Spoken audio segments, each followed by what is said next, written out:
వాళ్ళు చేసినటువంటి పుణ్యం ఏదైతే ఉందో పిల్లలకు వస్తుంది, పిల్లలు చేసుకున్నట్టు పుణ్యం వాళ్ళ పిల్లలకు వస్తుంది. అందుకే ధర్మం అనేటువంటిది కూడా యాయ్ అనేటువంటి బాయ్ అనేటువంటిది పిల్లలు ప్యాంటు దొరుకుతుంది ఈ రోజులలో. మన పిల్లలు కూడా tight pant, ladies tight pant దొరికింది ఇక్కడ అవసరమా? సంస్కారం అదే. చినిపోయిన కొత్త పాయింట్ అంటే 5,000 చినుగుతారు, మోకాల మీద మొత్తం కాటు పెట్టుకొని వస్తున్నారు, ముడ్డి మీద కాటు పెట్టుకుంటున్నారు, చేతిలో కాటు పెట్టున్నారు. అవసరం సభ్యత అవసరమా? దయచేసి బాధ ఏంటంటే మనం మన పిల్లల్ని ఆ విధంగా రాకుండా తాత అన్నప్పుడు తాత, నాన్న అన్నప్పుడు నాన్న, అత్తమ్మ అన్నప్పుడు అత్తమ్మ అనే మాటలు నేర్పిండి సర్వముఖంగా మీకు తలవంచి నమస్కారం తెలియజేస్తున్నాం. మీరు పెద్ద మనుషులు ఇప్పుడు ఉన్నారు, లక్ష్మీబాబు గారు, వాళ్ళ నిర్మాణాలు కూడా చేసేటువంటి ఆ ఆరోగ్యాన్ని ఆరోగ్యాన్ని సంపద కూడా ఇవ్వాలనుకుంటున్నాను. ఎందుకంటే మీరు చెప్తుంటారు, అమ్మ పెద్దమని చెప్పింది, అదే ఏం చేస్తాం వాళ్ళకి తీసేయి, వేరే డ్రెస్ కొనిపి, అదే అలవాటు చేయండి. ఎక్కడ బయట పోయినప్పుడు చీర కట్టే ప్రయత్నం చేయండి, ఇప్పటి నుంచే చేయండి.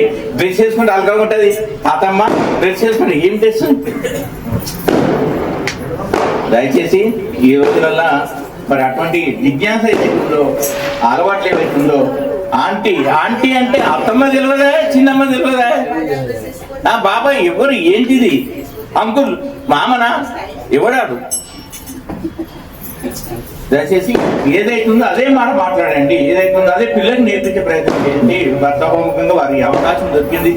మరి ప్రాముఖ్యంగా కలిసిన 3 రాష్ట్రాల వ్యక్తి చాలా సంతోషమైనటువంటి కృష్ణుని భగవద్గీతను బోధించి ప్రజలలో ఏది చైతన్యం రావాలో, ఏదైతే ఓడుకుంటున్నామో దాన్ని గురించి ఎన్ని మద్దతులు. నా బాధ ఏంటంటే సమయం ఉంది కాబట్టి క్రిస్టియన్స్ వాళ్ళు ఆదివారం వచ్చిందంటే గుడికి వెళ్తున్నారు, ముస్లిమ్స్ వాళ్ళు శుక్రవారం వచ్చిందంటే కంపల్సరీ నమాజ్ టైం కాగానే వాడు ఎటువంటి కలెక్టర్ ఆఫీస్ ఉన్నాడు. ఎంత ముఖ్యం మనకు లేదా సంపద, మనం 1 o'clock బయట పోవాలని గుడికి పోతున్నా అంటే కలెక్టర్ కొనియాడు. అదే వాళ్ళకి చెప్పాల్సిన అవసరం లేకుండా పోయి పూజ చేసుకొని వస్తారు. మన దరిద్రం ఏంటి, మనం ఇందులో అయ్యండి, మన దేశం అయ్యండి, మన దగ్గర మనకు బయట పోవడానికి పర్మిషన్ ఇవ్వనటువంటి ప్రభుత్వం నడుస్తుంది. మరి మనకు ఏదో ఒక రోజు శనివారమా శుక్రవారమా మనకి ఎక్కడ లేని వేల మంది దేవతలు ఉన్నారు. మరి ఏ దేవుని పూజించాలి, ఏదో ఒక దేవుని పూజించినా ఒక్కరోజున గుడి పోయేటట్టు శుక్రవారమా శనివారమా ఓ మంగళవారమా ఏదైతే ఒక రోజు 100 మంది గుడికి పోతున్నామంటే లేదు, గుడికి పోయి దండం పెట్టుకున్న 10 మంది కలుస్తున్నామంటే లేదు. అదే చూడండి, మీరు ఫ్రైడే వచ్చింది, ఆదివారం వచ్చిందంటే క్రిస్టియన్స్ నెత్తి మీద కొంగేసుకొని దేవాలయానికి వెళ్ళి పాస్టర్ చెప్పింది వచ్చినట్టు కుటుంబం అందరూ కూర్చొని భోజనం చేస్తారు. అదే ముస్లిం 1 o'clock అయిందంటే వాడు లారీ నడుపుతాడు కూడా, లారీ పక్క కాపీ నమాజ్ చేసుకొని అన్నం తింటాడు. మనకి ఎందుకు రాదు ఆ యొక్క అలవాటు, మనకి ఎందుకు వస్తలేవు ఇటువంటి ప్రముఖులు?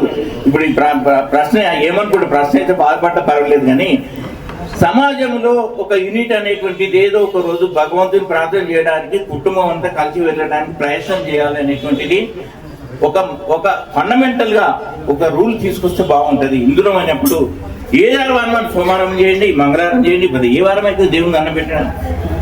నేను అసలు వీటిని భక్తలేనా, అమాసాలు వీటితో భక్తలేరా?